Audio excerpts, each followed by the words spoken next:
Welcome to our webinar, Ask the PNH Expert. Thank you for joining us. My name is Lee Clark, and I'll be moderating the presentation today. As we get started, I'd like to recognize the generous support of our corporate sponsors and the generous support of our patients, families, and caregivers for supporting the webinar today. Due to the high volume of teleconferences on the internet, it is possible you may lose your connection during the program.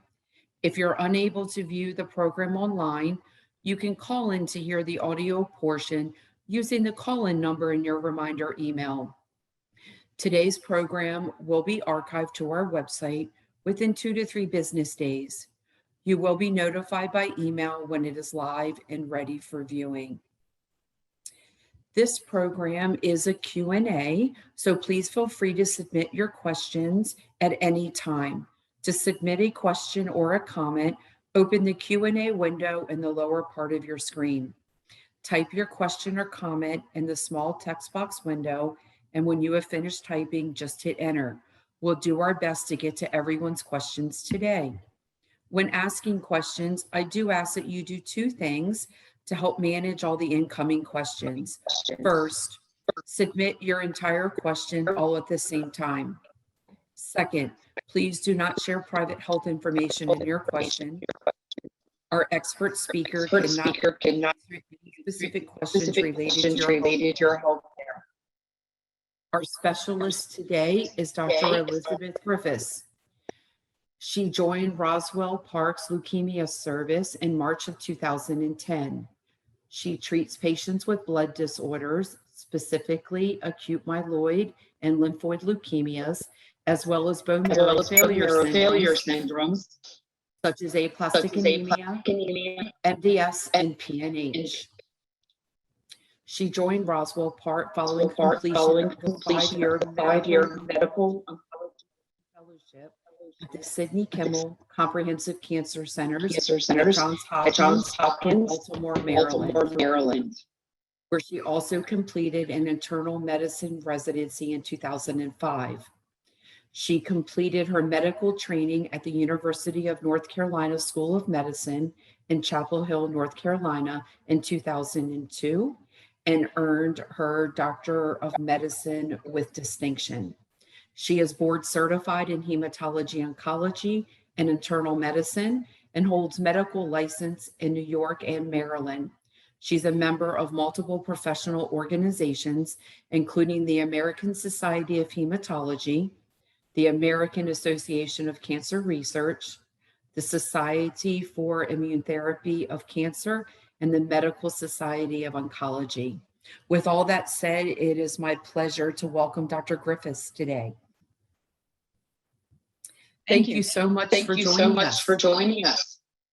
My pleasure. Let's start off. What is PNH? So PNH, or paroxysmal nocturnal hemoglobinuria, is a disorder of hematopoietic stem cells in which a portion of the hematopoietic stem cell compartment develops a mutation in phosphatidylinositol glycan molecules, which result in inappropriate loss of the the PEG-A gene, and a loss of the ability to present a series of many proteins on the cell surface.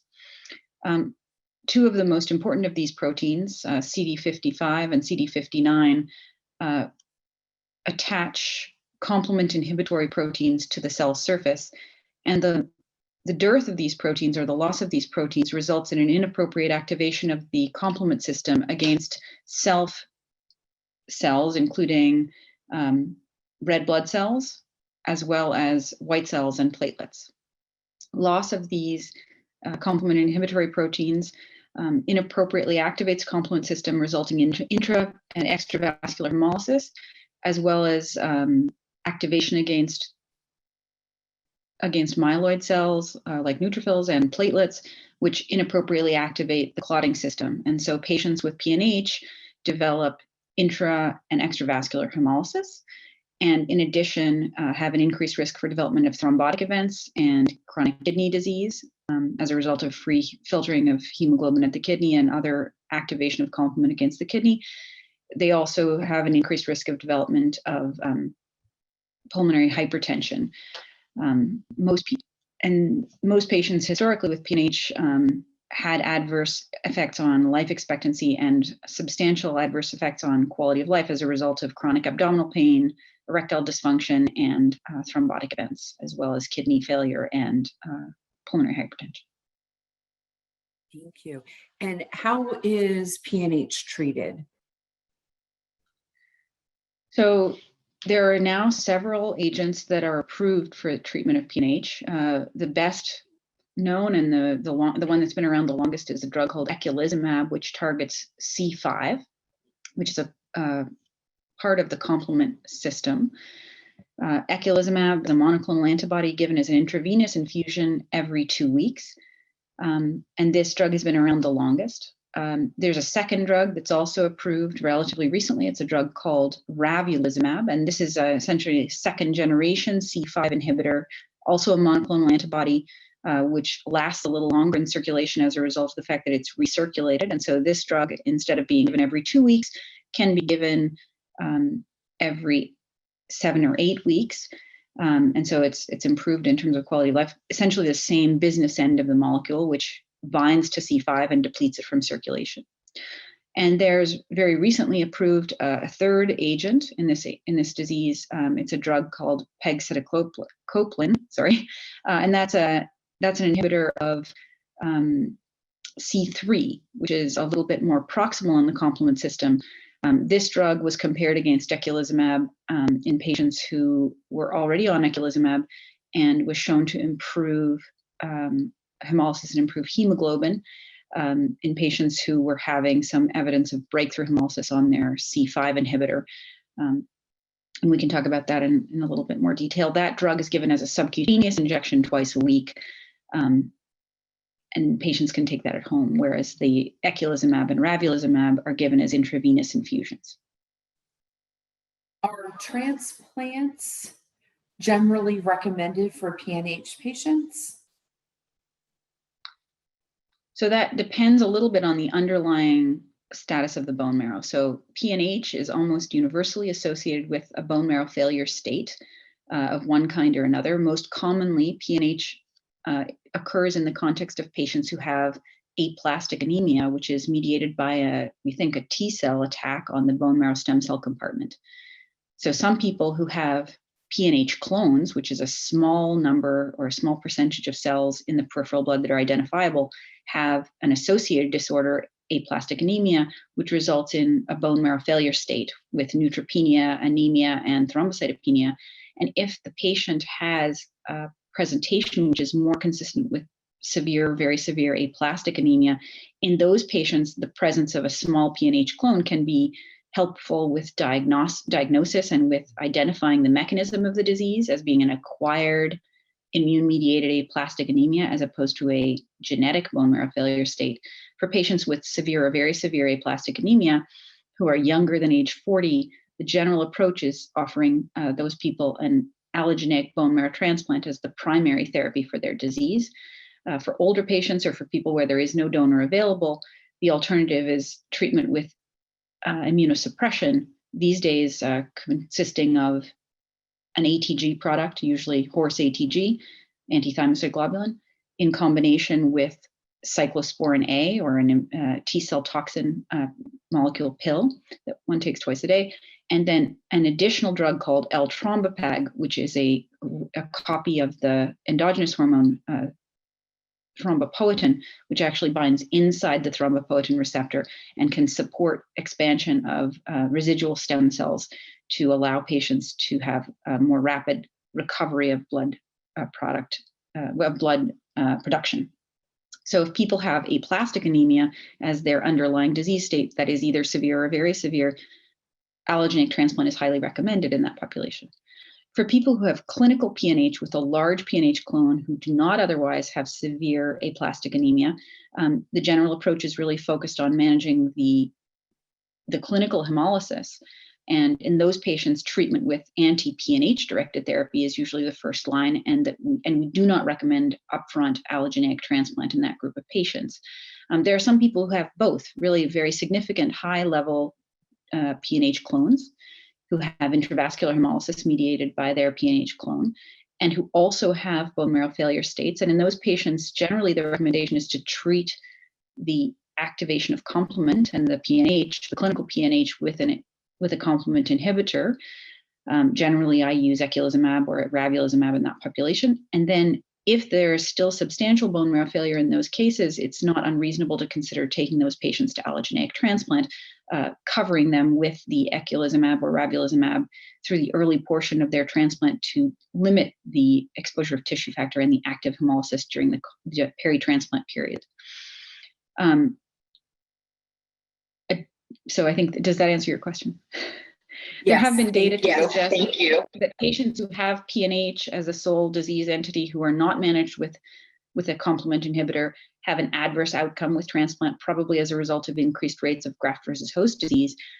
It seems to me, and there was a nice case series published by the group at,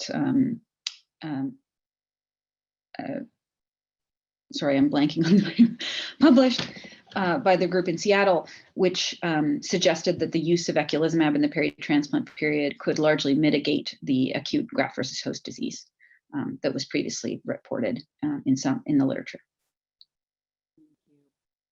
Our next question comes from a patient who is 51 and is being treated with Ultramarys and works full time. She says, I suffer from intense fatigue, which knocks about a week off of my life when it happens. Do you have any suggestions on how to deal with this fatigue? So one of the things that I think is incredibly important for individual patients for dealing with PNH-associated fatigue is documentation for yourself and for your doctor of the timing of the fatigue. So many patients with PNH have fatigue as a common symptom of disease. It's one of the most common and pervasive symptoms of PNH. And in many cases, treatment with a complement inhibitory drug of the ones that are approved can help to mitigate this fatigue. One of the things I have noticed substantially in my patients that I treat is that at the end of the dosing interval, the fatigue can recrudesce and become worse. And so I've often asked my patients to kind of journal their symptomatology so we get a better sense of when the fatigue occurs. Sometimes also fatigue can be worsened in the context of any complement activating conditions. These can be stress, cold, urinary tract infection, pneumonia, any of these things, surgeries, any of these things can exacerbate complement activation and can result in worsening of fatigue symptoms.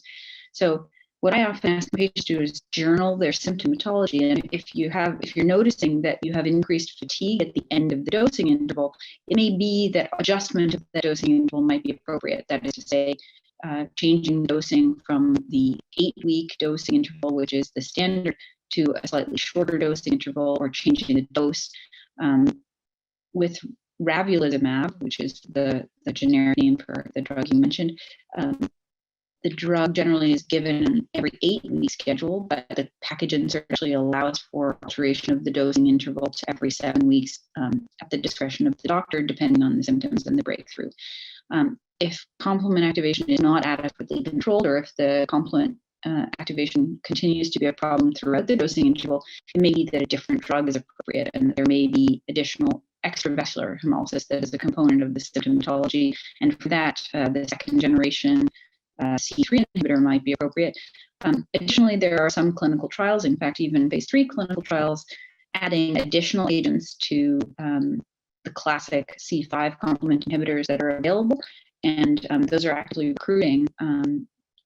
There is one phase 3 study that's using a drug targeting factor D as a pill in conjunction with standard C5 inhibitory drugs.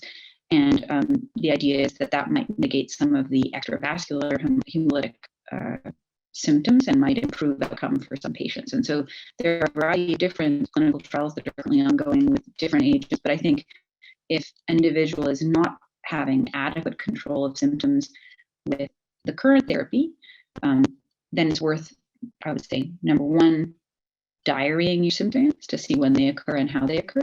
And number two, investigating the opportunity for possibility of enrollment in a clinical trial using another agent or considering an alternative agent that is already FDA approved.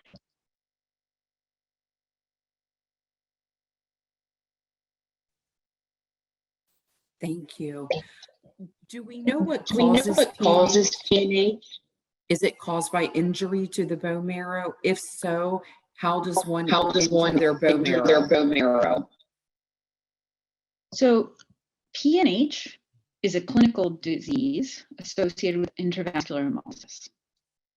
We know that people with PNH universally show expansion of a stem cell compartment or a stem cell population that has a mutation in the gene for PIG-A, phosphatidylinoacetylglycan A. And these mutations can be actually randomly acquired in the general population, but they generally do not have a survival advantage over the normal stem cell population. In people with bone marrow failure disorders, including acquired aplastic anemia, which we believe is mediated by the development of a T cell clone that attacks the bone marrow stem cell compartment, PNH clones, which express less protein on the cell surface and are presumably less visible to the immune system, those PNH clones have a relative survival advantage. And so the result is the potential for expansion of that clonal population of cells with the PIG-A mutation, especially after people are receiving treatment for their aplastic anemia. We sometimes see development of these PIG-A mutant clones in people with other bone marrow failure disorders, including the disease myelodysplastic syndrome, often in the context of a hypocellular myelodysplastic syndrome, where they don't have accelerated or aggressive MDS disease, but instead they have a sort of a more of an immune-mediated, perhaps, MDS. So these are acquired mutational events. We think that the stem cell population with the acquired mutations has a survival advantage in the context of bone marrow failure disorders, where the bone marrow is being attacked by the immune system, and that this population of cells therefore grows out, and they have survival advantage in the bone marrow compartment, but they are less fit in the peripheral blood. Does that answer the question? Yes, thank you. Our next question is from a parent. Their son was diagnosed 5 years ago with acquired severe aplastic anemia. He is currently relapsing. He has had yearly bone marrow biopsies and no PNH clones have been seen. His reticulocyte count is very high for relapse, so PNH has been mentioned. How common would it be for PNH to appear this late in the game? So I'm not sure I understand the question, but I guess what I would say is that any patient who has a history of aplastic anemia may have a relatively higher risk of having a PNH clone. Patients at any time after receiving suppressive therapy can have expansion of that clone and can develop clinical PNH.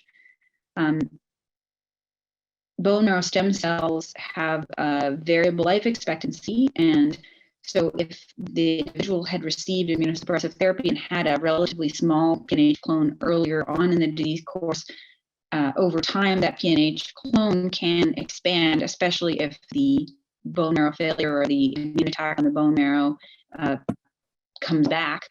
And then in that case, the disease can become manifest at a later date. So I've had patients who show up with PNH after aplastic anemia several years later. And so in any of my patients who have a history of aplastic anemia who received immunosuppression, I routinely monitor them if they have a PNH clone on a yearly basis to evaluate for this. And I always make sure they know what the symptoms of PNH are. So if they develop any of those symptoms, they would call me and be seen urgently.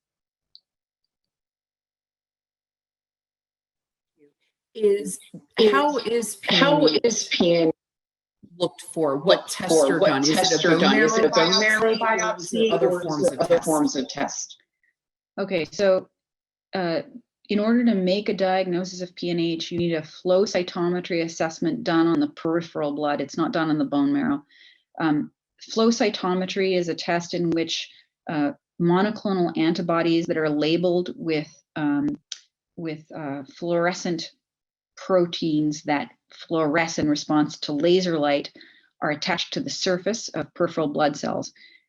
And in general, when we do flow cytometric assays on the peripheral blood of patients with PNH, we're testing for a variety of different markers. So we're looking at red cells, we're looking at monocytes or macrophages, and we're looking at neutrophils. So these are the three different types of cells we look for.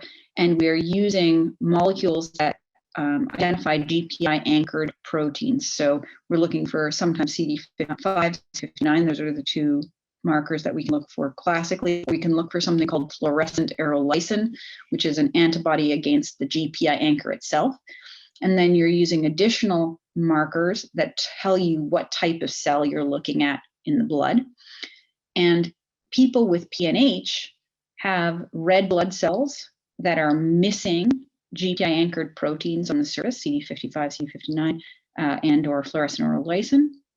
And they also have neutrophils or granulocytes and one other cell type, usually monocytes, that are also missing those markers. And so in people with PNH, we often see a population that's relatively larger in the monocyte or macrophage group and a smaller population in the red cell group because the red cells are being destroyed, whereas the macrophages and monocytes are less subject to destruction in the peripheral blood. So I saw a patient yesterday in clinic in whom we made a new diagnosis of PNH, and in that patient, the flow cytometry on the peripheral blood was characterized by a population of monocytes about 17-18%, a population of granulocytes about 10%, and a population of red cells that was less than 1%, probably because she's hemolyzing. She's profoundly transfusion dependent for both platelets and red blood cells. And the peripheral blood was notable for a rising LDH marker. So LDH, lactate dehydrogenase, is an enzyme that's normally present inside of cells, particularly inside of red cells. And when you have intravascular hemolysis that's going on, that enzyme is released into the circulation and we can measure it. And we know that LDH correlates very tightly with the degree of intravascular hemolysis. Additionally, this patient had a low haptoglobin level. So the haptoglobin was undetectable in her. And she also has, she's negative for evidence of antibodies targeting her red cells on the surface. So she was Coombs, direct and indirect Coombs negative. So she had a Coombs negative hemolytic anemia with evidence of low haptoglobin. And when we did flow cytometry on the peripheral blood, we diagnosed her with a PNH clone. She has also a bone marrow failure disorder. And so we are focusing on treatment of both of those things because I think they're both contributing to her symptoms.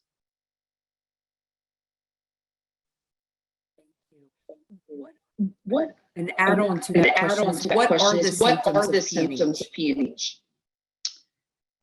So the most common symptom that people report is fatigue. In addition, men generally report erectile dysfunction, which can be pretty profound. People often complain of chest pain and abdominal pain as a result of spasm of the muscles of the esophagus or of the GI tract because of free hemoglobin scavenging something called nitric oxide, which is one of the ways the body releases or relaxes smooth muscle in the body. Nitric oxide, if it's scavenged, it causes inappropriate spasming of muscles and smooth muscle particularly. Additionally, people might have unexplained blood clots. So whenever you see a patient who has a blood clot in an unusual location, for example, a sagittal venous sinus in the brain, or a Budd-Chiari syndrome, or a DVT, or pulmonary embolism, otherwise unexplained, if they also have low blood counts of any lineage, or they also have symptoms of fatigue, I always look for PNH as a potential causative factor or a risk factor for development of those thrombotic events. Unexplained pulmonary hypertension can also be a symptom. Chronic kidney disease also can be a symptom. Those are the most common symptoms of PNH. Again, fatigue being the most common, and then unusual blood clots, abdominal pain, chest pain, dark urine.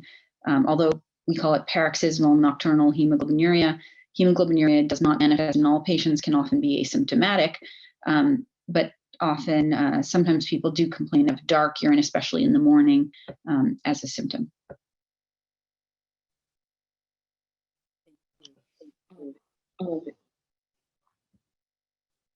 Sorry, there's a question. That came in. This here.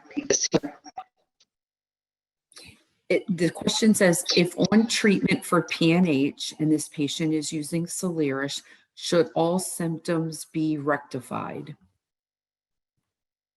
So as I mentioned earlier, eculizumab, ravulizumab, these are monoclonal antibodies that target C5. And the goal of the treatment is to decrease C5 levels such that the hemolysis is suppressed. As many of you are probably already aware, PNH is a disease of inappropriate activation of complement. When we give a monoclonal antibody, the complement factor 5, particularly the eculizumab and ravulizumab, what those drugs do is they sop up complement, particularly C5. And by doing that, they block the activation of C5 and they block intravascular hemolysis. Now, the complement system has the capacity for massive amplification. And if you have a fixed amount of monoclonal antibody in your circulation, you can sop up a fixed amount of complement. It is possible to have breakthrough on complement therapy if you have activation of a complement pathway through some trigger like surgery or a vaccine or stress or pregnancy or an infection. And so it is possible to have breakthrough hemolytic events on monoclonal antibody therapy in the context of those complement activating conditions. There are some people who have higher levels of complement that are not effectively managed on the standard dosing of complement inhibitory therapies. And this can be because the person is larger and their plasma volume is larger. So many people are aware of this. When eculizumab was originally developed, the system was not as well as understood, and so eculizumab is dosed flat. So the recommendation is 900 milligrams every 2 weeks after a loading dose. With the development of ravulizumab, it was recognized that body weight results in different complement blood drug levels for the anti-complement therapy, and so ravulizumab is actually based on weight. So there are weight ranges. Most people fall into the standard weight, but there are some people who have either lower or higher weight ranges. And so there is recognition that one can dose adjust based on weight for ravulizumab. So while if somebody is on eculizumab and has having breakthrough symptoms, that can be either as a result of ineffective or inadequate control of complement due to subtherapeutic dosing and breakthrough, and occur in the context of some complement activating condition, or it could be that there is also extravascular hemolysis, which is contributing to ongoing symptoms. And so for that, the drug pegcetacoplan has recently been approved and has been added. There are also novel inhibitors of more proximal complement inhibitory proteins that are being developed in clinical trials because not everybody who is on a complement inhibitory therapy will have complete control of their symptomatology. This question says, how are the oral inhibitors doing in clinical trials? So there are a variety of oral inhibitors, small molecule inhibitors that are targeting more proximal complement inhibitory pathways, including factor D inhibitors. There are a couple of agents being tested for factor D inhibitors. And these appear to be quite successful. They certainly work well in vitro, and in the early phase clinical trials, they appeared to be quite significant activity. And so there's actually a phase 3 study that is currently enrolling, adding a factor D inhibitor to establish C5 therapy. Those studies are ongoing. They have not yet been reported. How is breakthrough hemolysis treated for a patient that is currently using one of the approved therapies? Yeah, so if I have a patient who demonstrates breakthrough hemolysis, usually it happens in the context of someone getting an infection, or they have some complement activating condition like surgery. If I have a patient who shows evidence of breakthrough hemolysis, I generally will give them either their drug early if possible, or I'll give them an extra dose of a shorter acting complement inhibitor. So if the patient is already on ravulizumab and they have an event of breakthrough hemolysis that occurs before they're due for their next dose, if it's relatively close to when the next dose is due, I might give the ravulizumab early. Or if it's in the middle of the dosing interval, I would give a dose or two of eculizumab. Very often these patients need to be admitted to the hospital because they have acute kidney injury or some other event. And so I and others have used eculizumab, which is a little bit of a shorter acting medication to sort of bump up those blood drug levels to protect people from the complement activating condition and the risk for development of thrombotic events or kidney dysfunction.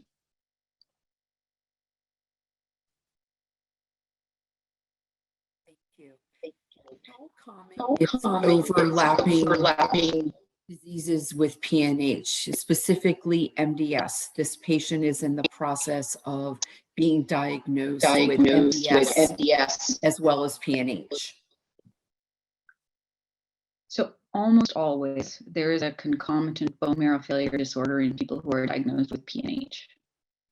And as a clinician, you have to decide which is the most pressing of the diagnoses. And sometimes they're equally pressing.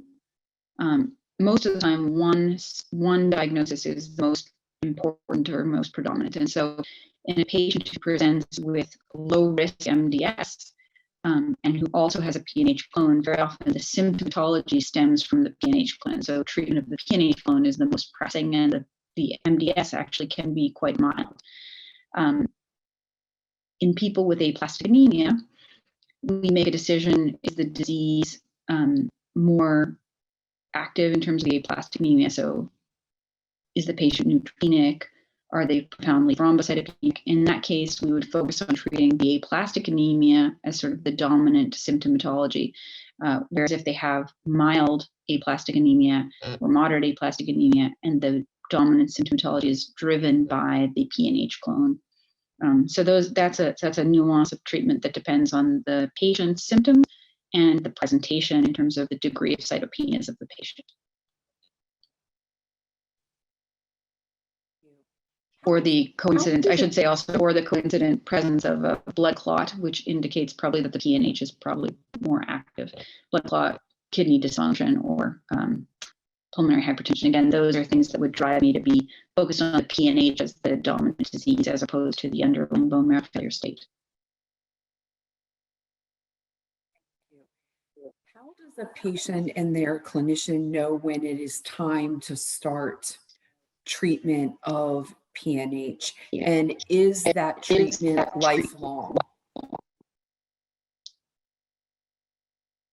So in terms of making a decision to start treatment, you have to look at the patient's symptoms. So how much hemolysis is happening? How active are the symptoms from that hemolysis? Does the patient have evidence of kidney dysfunction from the PNH? Is there evidence of pulmonary hypertension? Is the patient having fatigue?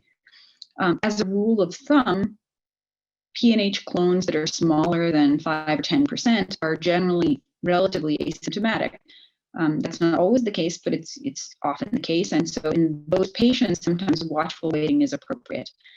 I have some patients who had a history of aplastic anemia, who had relatively large PNH clones with active hemolysis, who were monitored over time and whose PNH clones over time declined in size. And in fact, I have one patient whose PNH clone decreased to be less than 5%, and we made the decision to discontinue complement therapy, anti-complement therapy, because he no longer had a large PNH clone. He was relatively asymptomatic, and we had him come off the drug. And he had no evidence of increased LDH, and his kidney function remained stable. And so we continue to monitor his PNH clone size every 6 months. And provided he has no symptoms, we have maintained him off of therapy.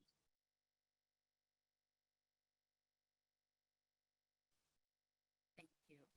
Have you had any experience with patients coming off of treatment, doing well, and never needing to go back on treatment? Yes, as I mentioned, I have a couple of patients whose PNH clones decreased in size and who elected to come off therapy and who we're monitoring now.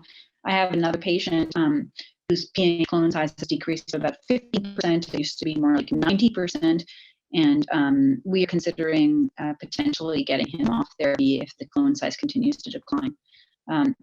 It's really a matter of following the PNH clone size and the symptomatology and making a decision that's right for that patient.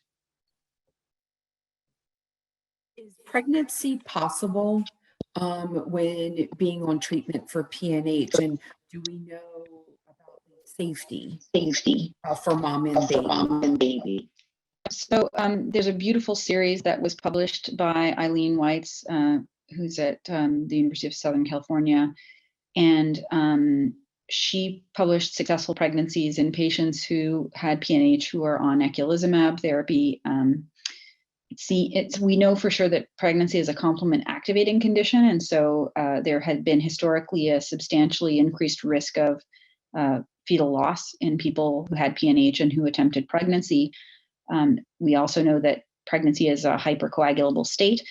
In many cases, patients are maintained on anticoagulants with heparin, although in Dr. Weitz's case series of patients, actually maintaining high dose eculizumab during the pregnancy seemed to largely mitigate for fetal loss and was deemed safe for the baby. So while it's not included in the package insert, I think we have some data suggesting that eculizumab can be safely used and can allow patients to sustain pregnancy and result in successful babies.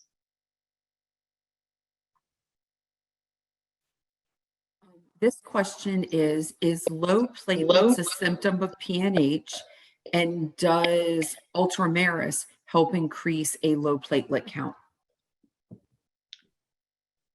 So the complement system can attack platelets as well as red cells inappropriately in patients with PNH. And so the platelet turnover and platelet life expectancy in people with PNH is shorter, and the platelet turnover is higher, and the platelet life expectancy is relatively shorter in people with PNH. And so treatment of PNH can sometimes improve the platelet count. It depends a little bit on how substantial the underlying bone marrow failure disorder is, whether or not the platelets come up with treatment. So I have some patients where the underlying aplastic anemia is really driving the thrombocytopenia. And if you treat with eculizumab or with one of the C5 or C3 inhibitors, you don't see substantial improvement in the platelet counts. There are other patients where the bone marrow is actually functioning reasonably well, but the immune attack on the complement-mediated attack on the platelets is actually driving the thrombocytopenia. And so treatment with eculizumab, ravulizumab, or the C3 inhibitor can actually improve platelet counts. And it's kind of an intra-patient test. So when you start the drug, you can sometimes see people's platelet counts normalizing. Again, it's sometimes a little bit hard to tell, because what can happen is that there is an underlying bone marrow failure disorder. And in the context of the underlying bone marrow failure disorder, the production of red cells, white cells, and platelets is being stressed because of increased destruction in the peripheral blood. And so if we block that destruction, we then unstress to some extent the bone marrow. And so then people can have improved hematopoiesis because the system is not being stressed as much. So I have had some patients where it's probably not the fact that the anti-complement therapy is really changing the destruction immediately of the platelets, but by decreasing the burden and the turnover for the bone marrow, over time, people can have improvement of cytopenias.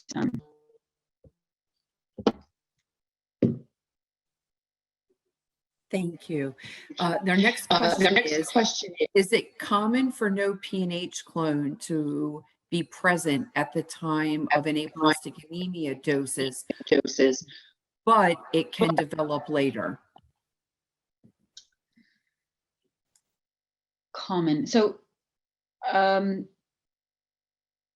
aplastic anemia is an uncommon diagnosis.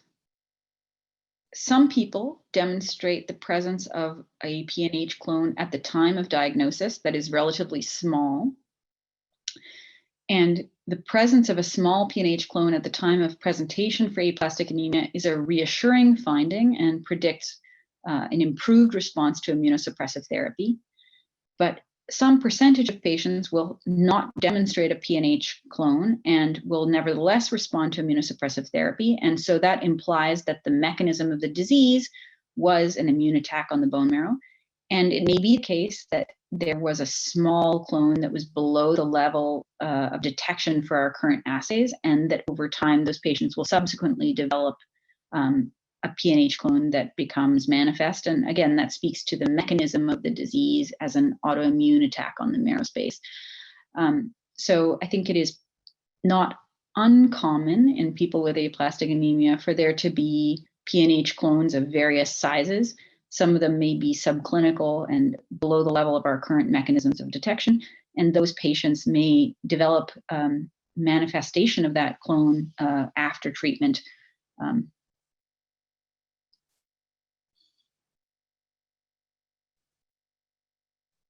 Thank you. The next question is, how fast would a red blood cell count decline if PNH is an issue?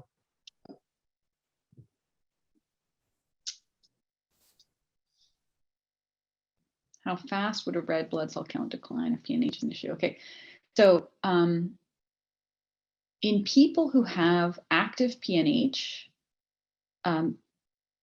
the red cells are being actively destroyed. There was really beautiful work done by Rendell Ross at Duke, which showed that the average life expectancy of red cells in PNH patients was markedly smaller in people with a type 3 clone, that is complete absence of GPI-anchored proteins on the cell surface, compared with people with a type 2 clone, which is partial loss of GPI-anchored proteins, and compared with a normal red cell. So a normal red cell life expectancy is about 3 months, 120 days. Type 3 clones or complete loss of C3 of GPI anchors on the surface of the red cell clones have a much shorter life expectancy, probably 15 to 20 days. And people with type 2 clones, partial loss of GPI anchored proteins, have shortened red cell life expectancy somewhere between 20 and 60 days. But usually people with PNH, if they have not received any treatment, usually the red cells are sort of killed at a standard rate. So when we do flow cytometry on the peripheral blood, we see that the production of the bone marrow, as manifested by the size of the clone in the granulocyte or monocyte lineage, is larger than the red cell lineage, and that's because those red cells are being killed continuously.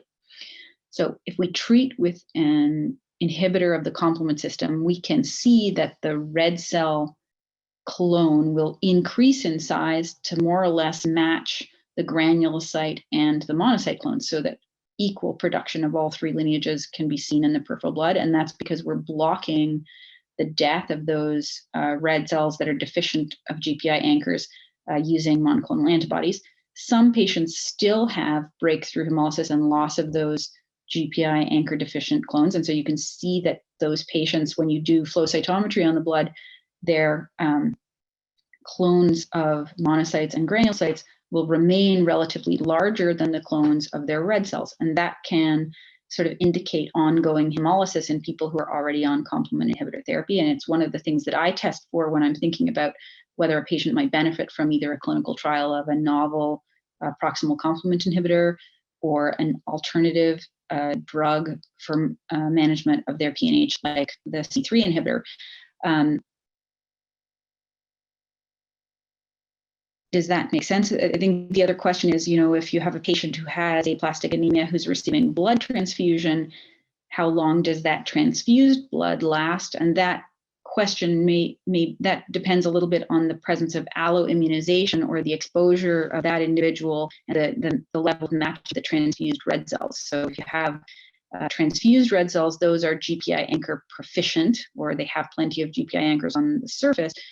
They would not necessarily be subject to accelerated complement-mediated death, but they might be targeted by autoantibodies or alloantibodies in the individual if they've been heavily exposed to red blood cells. And that can shorten the duration of efficacy of the transfused unit. Does that make sense? Yes. Thank you so much. Thank you so much. The next question is, does PNH make you more prone to get some other type of bone marrow failure disease?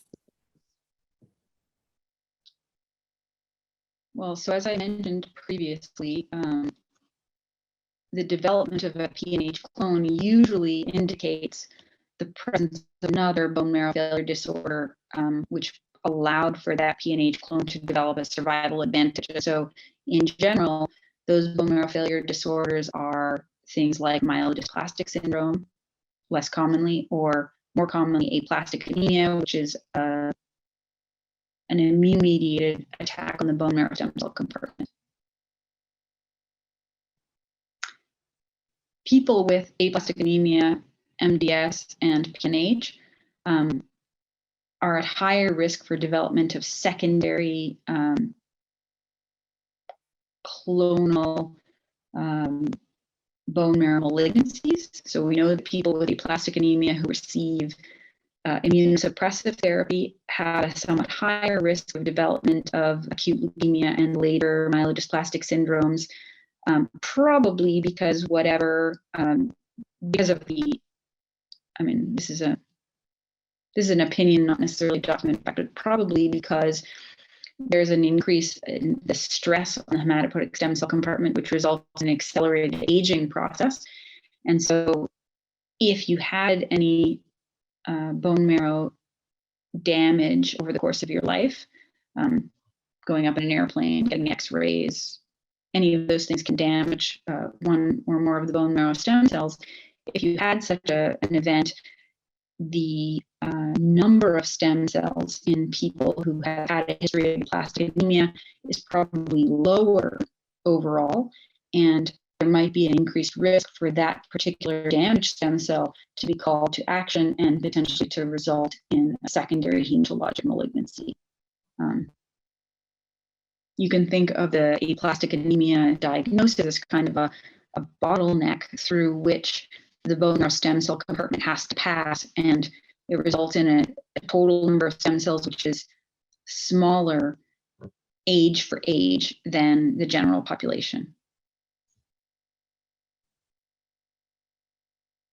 Thank you.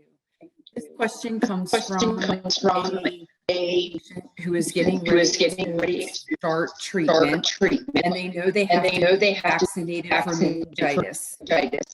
Is this a one-time vaccine, or does it occur multiple times throughout treatment? So we recommend that individuals who are going to receive anti-complement therapy receive both the standard pentavalent meningococcal vaccine as well as the meningitis B vaccine. So there are two separate vaccines. The standard pentavalent meningococcal vaccine has to be readministered every 5 years, and the MenB vaccine has to be readministered every 2 years. It is nevertheless the case that some patients with PNH will not respond appropriately to vaccination, and so in majority of my patients, I check for antibodies in response to the vaccine to document an effective vaccine response. And if people are not responding effectively to vaccination, I usually will offer people prophylactic antibiotics with a penicillin as a standard treatment. And this failure of response to vaccine can be as a result of other drugs that people are receiving. So, for example, people who are on chronic immunosuppression with cyclosporin or tacrolimus might have inadequate or ineffective response to vaccines. People receiving steroids as part of their therapy might also have inappropriate or inadequate response to vaccination. I also recommend that people receive the standard vaccines for influenza on a yearly basis and other vaccines as well, because even if the deficiency in the immune system is largely for encapsulated bacterial infection, particularly meningitis, any infection can be complement activating. And so the ability to better withstand infections as a result of having high titer antibodies for a variety of infections can mitigate or decrease the likelihood of an infectious process in patients and can thereby limit the potential for adverse events with the disease. How often should a flow cytometry test be performed for PNH patients? Yeah, so I generally will test at the time of original diagnosis of aplastic anemia or MDS. And then once somebody has received a therapy, immunosuppressive therapy, particularly for aplastic anemia, I will test at the time of blood count recovery 3 or 6 months later, depending on the symptoms. And then if I identify a PNH clone, I routinely test once a year to monitor the size of the clone, or if the patient has new symptoms or a new change in the LDH or change in the reticulocyte count. Those are all things which would trigger me to think about rechecking the PNH clone by flow cytometry in the peripheral blood.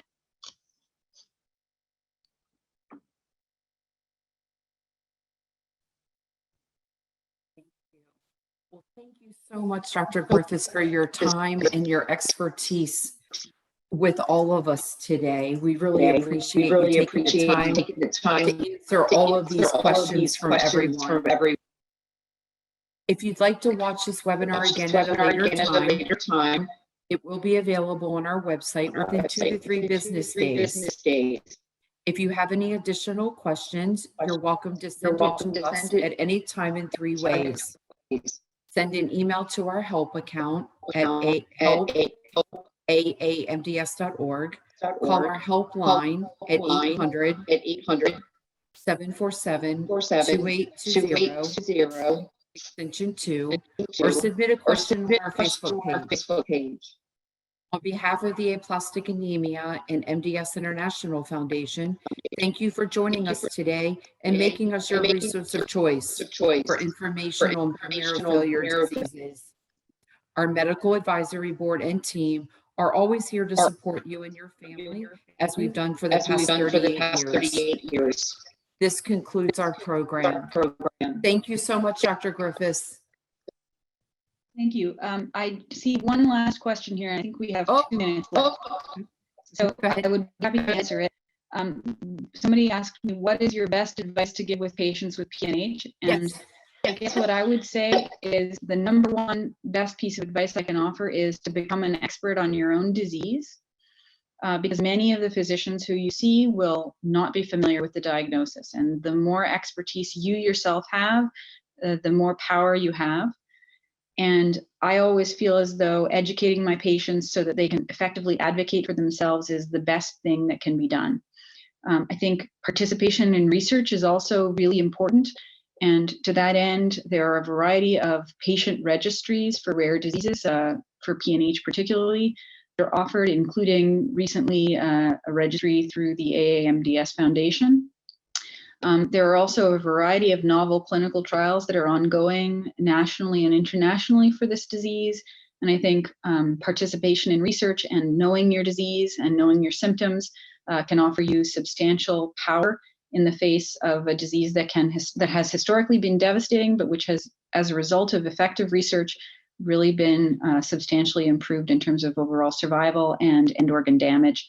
So I encourage you to know your disease, understand your disease, educate your physicians and your family, and to participate in research. I also want to acknowledge that I have received honoraria and funding and participated in clinical trials sponsored by Alexion and by Apellis, and I've received honoraria from a variety of drug companies, and I received an honoraria for this participation. So I just want to be completely transparent about those affiliations. Thank you so much for the opportunity to speak today. Thanks, Dr. Griffiths. We really appreciate it. Thanks so much. Have a great day. Bye-bye. Bye-bye.